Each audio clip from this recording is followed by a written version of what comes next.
حضرت سیدنا عبداللہ بن عباس رضی اللہ تعالیٰ عنہما فرماتے ہیں، میں ایک دن سواری پر سرکار صلی اللہ علیہ وآلہ وسلم کے پیچھے سوار تھا۔ آپ صلی اللہ علیہ وآلہ وسلم نے فرمایا، اے لڑکے، میں تجھے چند کلمات سکھاتا ہوں، اللہ کے حکام کی پابندی کر، اللہ تیری حفاظت فرمائے گا۔ اللہ عز و جل کے دین کی حفاظت کر تو اسے اپنے سامنے پائے گا۔ جب مانگے تو اللہ سے مانگ، اور جب مدد طلب کرے تو اللہ ہی سے طلب کر، اور جان لے کہ سب لوگ مل کر بھی تجھے نفع نہیں پہنچا سکتے مگر وہ جو تیرے مقدر میں لکھ دیا گیا ہے، اور سب کے سب مل کر بھی تجھے کوئی نقصان نہیں پہنچا سکتے مگر اسی قدر کہ جو اللہ نے تیرے لیے لکھ دیا ہے۔ قلم اٹھا دیے گئے اور صحیفے خوش ہو گئے۔ پھر اسی کے علاوہ دیگر کتب میں ہے کہ اللہ کے حقوق کی حفاظت کر، وہ اسے اپنے قریب پائے گا۔ خوشحالی میں اللہ کو یاد رکھ، وہ تنگ دستی میں تجھ پر خاص توجہ فرمائے گا، اور جان لے کہ جو تکلیف تجھے نہ پہنچی اس سے تجھ تک پہنچنا ہی نہ تھا، اور جس تکلیف میں تو مبتلا ہے وہ تجھ سے ٹلنے والی نہ تھی۔ جان لے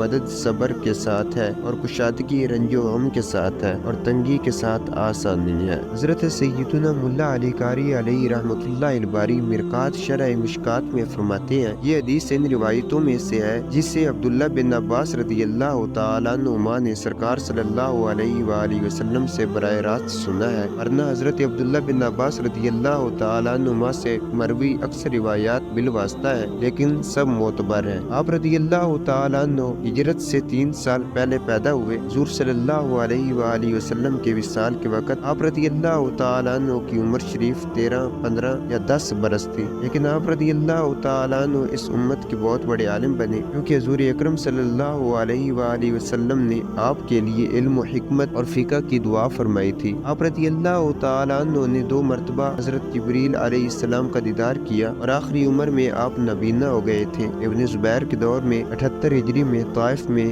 وفات پائی۔ اس وقت آپ 71 سال تھی۔